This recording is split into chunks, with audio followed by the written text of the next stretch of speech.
Morning friends, welcome to study with Neelam. आज है 27 अगस्त और 27 अगस्त के सभी best top current affairs question आज के लेक्चर में हम कंप्लीट करेंगे। अगर आप स्टडी विथ नीलम चैनल पर पहली बार आए हैं तो फटाफट से चैनल को सब्सक्राइब कर लीजिए और बेल आइकन प्रेस करना बिल्कुल ना भूलें, जिससे हमारी सभी वीडियो के नोटिफिकेशन आपको सबसे पहले प्राप्त हो। आप हमें सभी सोशल नेटवर्किंग साइट्स पर फॉलो कर सकते हैं, जिनका लिंक आपको डिस्क्रिप्शन बॉक्स में प्राप्त होगा।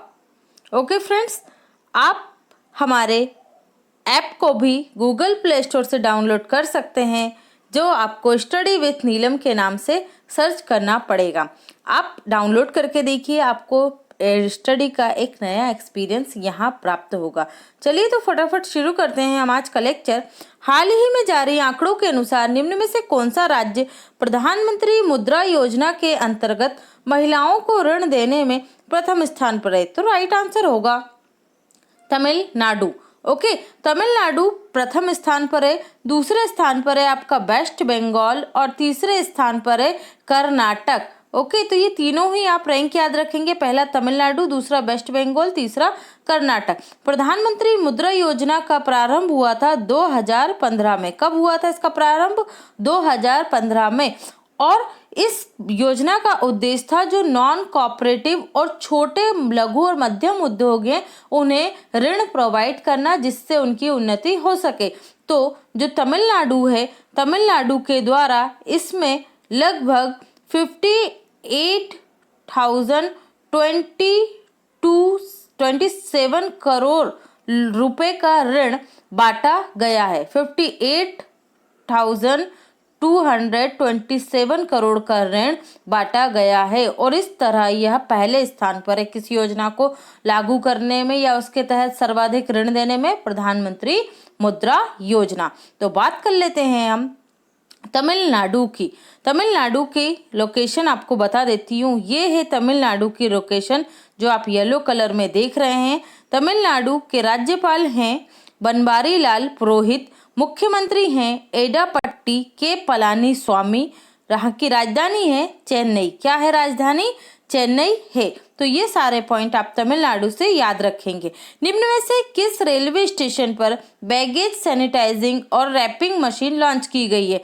देखिए, नाम से ही समझ में आ रहा है, बैगेज सैनिटाइजिंग मतलब बैगों को सैनिटाइज करना और रैपिंग मतलब उन्हें क्या करना? पॉलीथीन में रैप करना। ओके, तो ये प्रारंभ किया गया है अहमदाबाद रेलवे स्टेशन पर।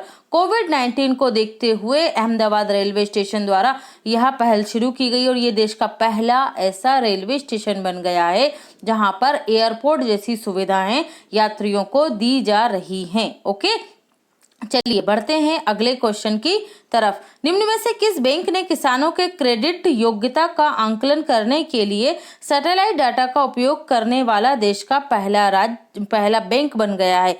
तो ये बैंक बना है आईसीआईसीआई बैंक। देखिए, किसानों को जो ऋण दिया जाता है तो उसमें जो बैंक के अधिकारी होते हैं उन्हें जमीन का जाके मुआयना करना होता है कि जमीन की कैसी पैदावार है और क्या कंडीशन है। तो क्या होता था, इससे बैंक का समय भी नष्ट होता था और वित्तीय संसाधन भी अधिक लगते थे। अब इस सैटेलाइट इमेज और डाटा का उपयोग करके आईसीआईसीआई बैंक के द्वारा ऋण प्रोवाइड किया जाएगा, जिससे खेत की सही इमेज, खेत पर उपलब्ध जल संसाधन मतलब पानी की कितनी व्यवस्था है, खेत की जो क्वालिटी है उसके बारे में जानकारी इकट्ठा की जाएगी, जिससे इसके वित्तीय संसाधन भी कम होंगे और लोन देने में भी आसानी होगी। किसके द्वारा? आईसीआईसीआई बैंक के द्वारा। बात कर लेते हैं आईसीआईसीआई बैंक की। तो आपको हेडक्वार्टर मिलेगा मुंबई में, एमडी सीओएस के संदीप बख्शी और टैगलाइन क्या है? हम है ना ख्याल आपका। ओके, तो ये आप याद रखेंगे। निम्न में से किस राज्य सरकार ने बायोफ्लक तकनीकी को बढ़ावा देने के लिए नई नीति प्रारंभ की है? तो ये प्रारंभ किया गया है उड़ीसा या ओडिशा सरकार के द्वारा।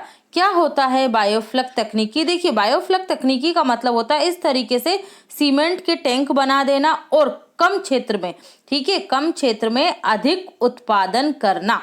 ओके, जिससे पारंपरिक जो तरीका है हमारा मछली उत्पादन का, उससे क्या होगा, यहाँ पर संसाधन भी कम लगेगी और इस कम क्षेत्र में ही अधिक उत्पादन किया जा सकेगा। इसे क्या बोलते हैं? बायोफ्लैक तकनीकी। ओके, तो ये किसने शुरू किए? तो ये शुरू की गई है ओडिशा सरकार के द्वारा। और जो मछली किसान है, जो मछली उत्पादन या मछली पालन करते हैं, उनको इस योजना के तहत क्या दिया जाएगा? 40% सब्सिडी दी जाएगी ओडिशा सरकार के द्वारा। ओके, याद रखिएगा, बायोफ्लैक तकनीकी का संबंध किस क्षेत्र से है? तो मछली उत्पादन से है। ओके, चलिए ओडिशा की बात कर लेते हैं। तो ये है ओडिशा की लोकेशन, ठीक है। राज्यपाल कौन है यहाँ के? गणेशी लाल हैं। मुख्यमंत्री हैं नवीन पटनायक और राजधानी है भुवनेश्वर।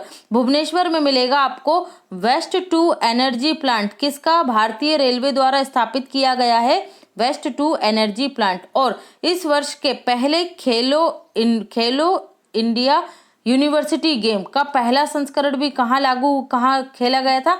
ये भुवनेश्वर में ही खेला गया था। और टॉप पर कौन सी यूनिवर्सिटी रही थी? पंजाब यूनिवर्सिटी। और अभी माका ट्रॉफी भी किसने जीती है? पंजाब यूनिवर्सिटी ने ही जीती है, मौलाना अबुल कलाम आजाद ट्रॉफी। ओके, राष्ट्रीय ट्रॉफी है, याद रखिएगा। भारत का सबसे लंबा बांध हीराकुंड बांध आपको कहाँ मिलेगा? ये भी महानदी पर ही मिलेगा, ओडिशा में। बाराबती स्टेडियम ये कटक उड़ीसा में है और कटक में ही है राष्ट्रीय चावल अनुसंधान केंद्र। ओके, और इंटरनेशनल या अंतर्राष्ट्रीय चावल अनुसंधान कहाँ है? फिलीपींस मलीना में।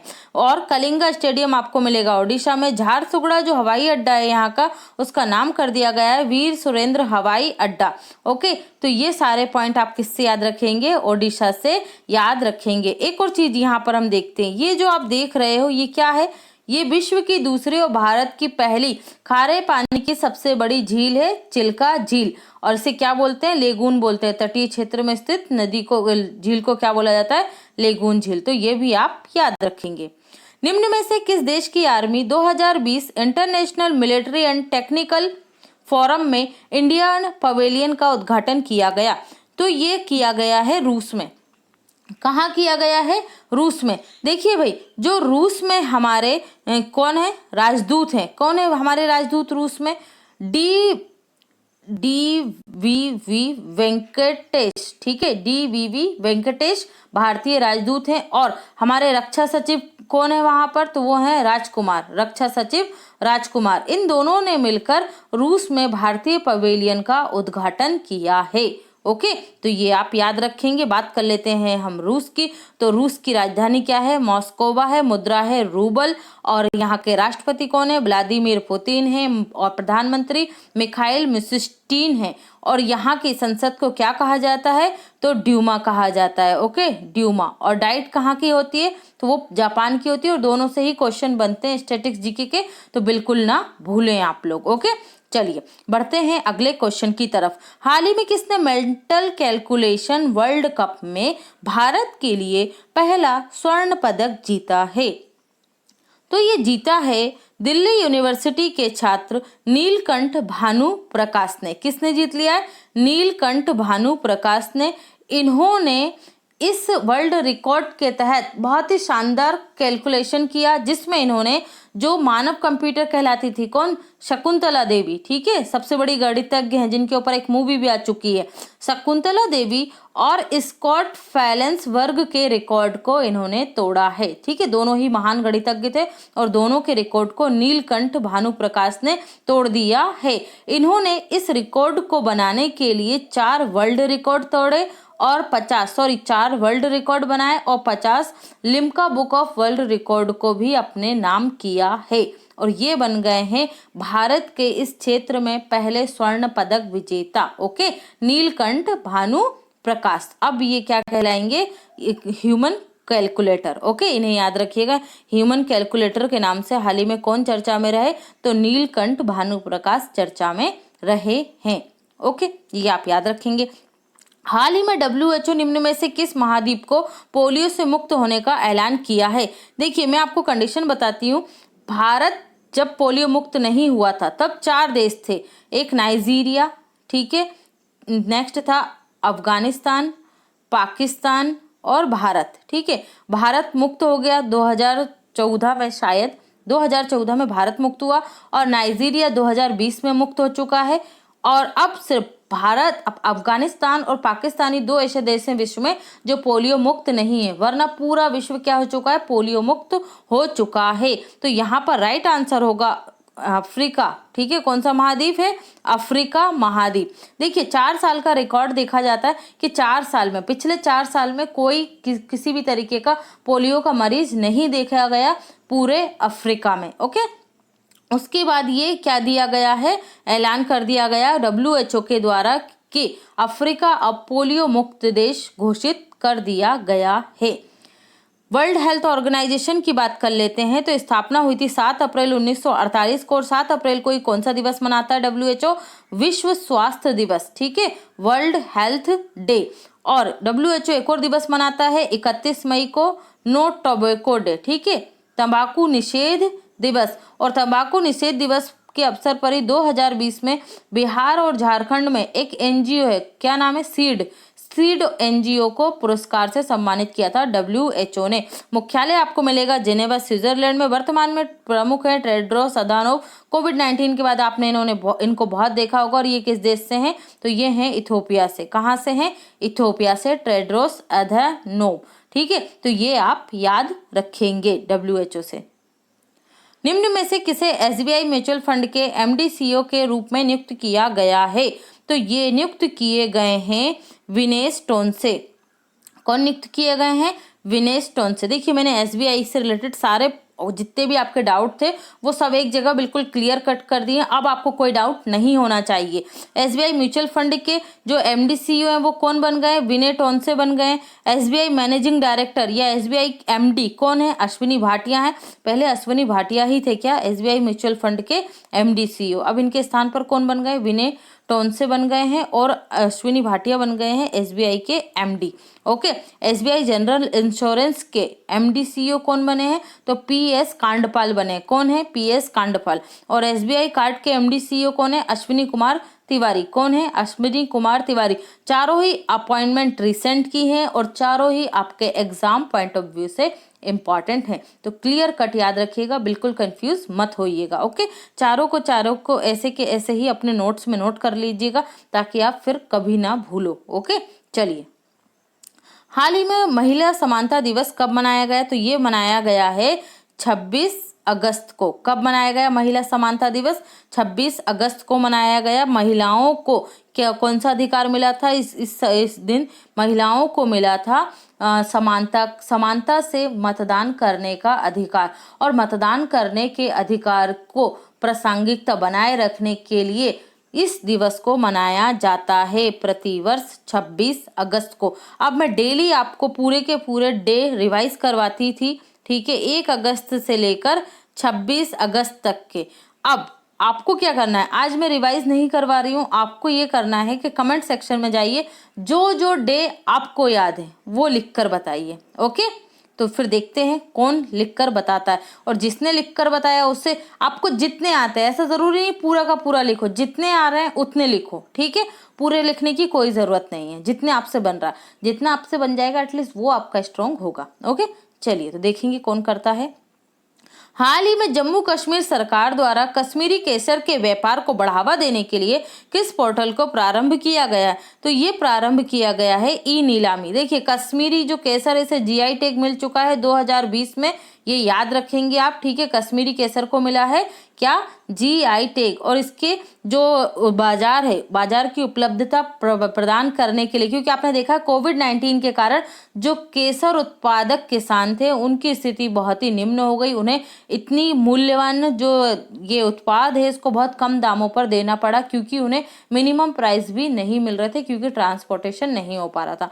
तो अब इसके लिए प्रारंभ कर दिए क्या, ई नीलामी पोर्टल। और इसकी ऑनलाइन ही नीलामी हो जाएगी, जिससे किसानों की फसल को सही समय पर सही दाम पर बेचा जा सकेगा। ओके, तो ये आप याद रखेंगे, किसे, कश्मीरी केसर को। अब बात कर लेते हैं हम कश्मीर की, तो ये है हमारे कश्मीरी यूनियन टेरिटरी और ये क्या है, लद्दाख यूनियन टेरिटरी। ओके, देखिए ये जो यहाँ के उपराज्यपाल बने कौन बन गए, मनोज सिन्हा। और यूनियन टेरिटरी बनने के बाद यहाँ के उपराज्यपाल कौन बने थे पहले, तो वो थे गिरीश चंद्र मुर्मू, ठीक है। और अब ये बन गए हमारे गिरीश चंद्र मुर्मू 14वें क्या, CAG, controller and auditor general of India. Okay, तो ये आप याद रखेंगे जम्मू कश्मीर से। यहाँ पे एक और चीज आपको याद रखनी है, जो हेमिस नेशनल पार्क था, ठीक है, स्टैटिक जीके का बहुत इंपॉर्टेंट पॉइंट है। हेमिस नेशनल पार्क ये पहले आता था जम्मू कश्मीर में, ठीक है, लेकिन जब से ये यूनियन टेरिटरी बन गया है अब ये किसके अंतर्गत आता है, लद्दाख के अंतर्गत आता है। ओके, तो मिस मत कीजिएगा, अच्छे से याद रखिएगा। अब हम शुरू करते हैं पॉइंट टू पॉइंट सेक्शन। चमड़ा अनुसंधान केंद्र कहाँ पर है, नेशनल चमड़ा अनुसंधान केंद्र, तो ये है मिलेगा आपको चेन्नई में। मीनाक्षी मंदिर मदुरई तमिलनाडु में मिलेगा आपको, मीनाक्षी मंदिर मदुरई तमिलनाडु में। तमिलनाडु और आंध्र प्रदेश के तट को संयुक्त रूप से क्या कहा जाता है, कोरोमंडल तट कहा जाता है। केरल के तट को क्या कहते हैं, मालाबार तट कहते हैं। देश का पहला इलेक्ट्रिक वाहन पार्क किस राज्य में बनेगा, तमिलनाडु में बनेगा। इलेक्ट्रिक वाहन नीति 2020 लाने वाला पहला राज्य कौन सा है, तो दिल्ली है। आरबीआई की रिपोर्ट के अनुसार बाजार वित्त कर्ज के मामले में शीर्ष स्थान पर कौन सा राज्य रहा है, तमिलनाडु, ठीक है। मतलब आरबीआई की रिपोर्ट में ये बताया गया है कि किस राज्य ने बाजार से सर्वाधिक कर्ज लिया है, तो पहले स्थान पर है Tamil Nadu. Central marine fisheries institute of India की रिपोर्ट के अनुसार समुद्री मछली उत्पादन में प्रथम स्थान पर कौन सा राज्य है, तमिलनाडु। याद रखिएगा कौन सा राज्य, तमिलनाडु पहला राज्य है। तमिलनाडु के तंजावुर नेटिवर्क्स और आरंभपुर लकड़ी की नक्काशी को जीआई टैग मिला है। मोस्ट इम्पॉर्टेंट है, 2020 में ही नहीं ये जीआई टैग प्राप्त हुए हैं, तो ये हमारे लिए इम्पॉर्टेंट हो जाते हैं। मोदी किचन पहल कहाँ प्रारंभ हुई थी, तमिलनाडु राज्य में प्रारंभ हुई थी। देश का पहला संगीत संग्रहालय मोस्ट इम्पॉर्टेंट कहाँ पर है, तमिलनाडु में। संगीत संग्रहालय कहाँ है, तमिलनाडु में है। देश भारतीय रेलवे वास्तविक समय की निगरानी के लिए ओवरहेड इंस्पेक्शंस मशीन को लॉन्च किया था। कौन सी मशीन लॉन्च की थी, ओवरहेड इंस्पेक्शन मशीन को लॉन्च किया था। यस बैंक ने युवा पे डिजिटल वॉलेट लॉन्च किया। किसने लॉन्च किया था, यस बैंक ने युवा पे डिजिटल वॉलेट। ओके, मोबाइल पर करंट अकाउंट की सुविधा देने वाला देश का पहला बैंक कौन सा है, इंडसइंड बैंक है। फेडरल बैंक के एमडी सीईओ कौन बने हैं, तो श्याम श्रीनिवास बने हैं। इन्हें फिर से रीअपॉइंट किया गया है इनके पद पर, याद रखिएगा एमडी सीईओ श्याम श्रीनिवास, ठीक है। इंस्टा फ्लेक्सी ये ऊपर से कट गया है, मैं आपको बता देती हूँ, इसे पीडीएफ में सही कर देंगे। इंस्टा फ्लेक्सी कैश ओवरड्राफ्ट सुविधा आईसीआईसीआई बैंक ने प्रारंभ की थी। अमृत योजना रैंकिंग 2020 में शीर्ष पर कौन सा राज्य रहा था, ओडिशा राज्य रहा था, ठीक है, ये हम पढ़ चुके हैं। सुनामी तैयारी लागू करने के मामले में पहला राज्य किसके द्वारा, यूनेस्को ने ये घोषणा की है कि सुनामी तैयारी में कौन सा है पहले स्थान पर, तो ये है ओडिशा के दो गांव है। कौन कौन से, नूलिया शाही गांव और वेंकटपुर गांव, दोनों को इस श्रेणी में शामिल किया है सुनामी तैयारी लागू करने वाले, ठीक है। ट्रांसजेंडरों के पेंशन देने के लिए मधु बाबू पेंशन योजना किसने शुरू की, तो ये ओडिशा सरकार के द्वारा ही लॉन्च की गई थी, ये आप याद रखेंगे। और ओडिशा के जो सीएम है कौन, नवीन पटनायक, इन्हें पेटा द्वारा हीरो टू एनिमल अवार्ड से सम्मानित किया गया था, तो ये भी आप याद रखेंगे। भूमिहीन किसानों को ऋण देने के लिए बलराम योजना। जनजातीय हॉस्टलों के लिए आईएसओ प्रमाण पत्र करने वाला पहला राज्य कौन सा है, तो ये ओडिशा ही है। ओके, जिसके जनजातीय हॉस्टलों को क्या मिला है, आईएसओ प्रमाण पत्र मिला है। ड्रैगन फ्लाई फेस्टिवल किसने मनाया, केरल राज्य ने पहली बार 2020 में मनाया है, कल परसों ही, तो ये भी आप याद रखेंगे। और इसका जो थीम थी वो क्या थी, पोंतुलू, क्या थी थीम, पोंतुलू। ओके, ये भी आप याद रखना। रशिया एनर्जी स्पेस रिसर्च 2023 तक पहले पर्यटक को स्पेस वॉक कराएगा, ठीक है। और ये भी याद रखिएगा आप रशिया से कि रूस के ही अस्त्राखान में एक मल्टीलेटरल अभ्यास होगा, ठीक है, जो जिसका नाम क्या है, रॉक कॉज, उसमें भारत पार्टिसिपेट करेगा। ओके, आर्कटिक क्षेत्र की जलवायु निगरानी के लिए रूस 2020 के अंत तक आर्कटिक एम सैटेलाइट लॉन्च करेगा। कौन से सैटेलाइट लॉन्च करेगा, Arctic M satellite. Hypersonic missile परमाणु मिसाइल अवनगार्ड को अपनी सेना में शामिल किया है और यह पहला देश है जिसने हाइपरसोनिक मिसाइल को अपनी सेना में शामिल किया है। किसने? रूस ने। मिसाइल का नाम याद रखिए, अवनगार्ड। विश्व का पहला तैरता हुआ न्यूक्लियर पावर प्लांट कौन सा है? अकेडेमिका लोमोनोसोव। कहाँ पर है? रसिया में है ये, ठीक है। WHO की प्रमुख वैज्ञानिक कौन है वर्तमान में? सौम्या स्वामीनाथन है और जिन्हें क्या मिला है? तमिलनाडु मुख्यमंत्री विशेष पुरस्कार से सम्मानित किया गया कोरोना वायरस के समय इनके द्वारा किए गए कार्यों के लिए। SBI की स्थापना कब हुई थी? 1 जुलाई 1955 को। मुख्यालय मिलेगा आपको मुंबई में और चेयरपर्सन कौन है? रजनीश कुमार हैं। ऑस्ट्रेलिया के विक्टोरिया में ब्रांच ओपन करने वाला देश का पहला बैंक कौन सा है? तो SBI है। चेनानी नासेरी सुरंग 9.2 किलोमीटर की लंबाई और उसका नाम क्या कर दिया गया? बदल के श्यामा प्रसाद मुखर्जी सुरंग कर दिया गया है। जम्मू कश्मीर हाई कोर्ट की पहली महिला चीफ जस्टिस कौन है? गीता मित्तल है। कौन है चीफ जस्टिस? गीता मित्तल है। और ओडिशा हाई कोर्ट के चीफ जस्टिस कौन है भाई? तो ये है मोहम्मद रफीक, अभी अपॉइंट हुए, तो इन्हें भी आप याद रखिएगा। कौन से हैं? मोहम्मद रफीक, ओडिशा हाई कोर्ट के चीफ जस्टिस। ओके। खीर भवानी मेला कहाँ लगता है? जम्मू कश्मीर राज्य में आयोजित होता है, लेकिन कोविड-19 की वजह से 2020 में से स्थगित कर दिया गया है। सलीम अली नेशनल पार्क आपको मिलेगा जम्मू कश्मीर में। किश्तवाड़ नेशनल पार्क जम्मू कश्मीर में, दाचिगम नेशनल पार्क जम्मू कश्मीर में और हेमिश नेशनल पार्क आपको मिलेगा लद्दाख में। ओके, भूलिएगा मत। ओके फ्रेंड्स, तो ये था हमारा आज का लेक्चर। आई होप आपको पसंद आया होगा और वीडियो अगर पसंद आया तो आपको पता है आपको क्या करना है। लाइक कीजिएगा, शेयर कीजिएगा और चैनल को सब्सक्राइब करना बिल्कुल मत भूलिएगा। Thanks for watching and take care.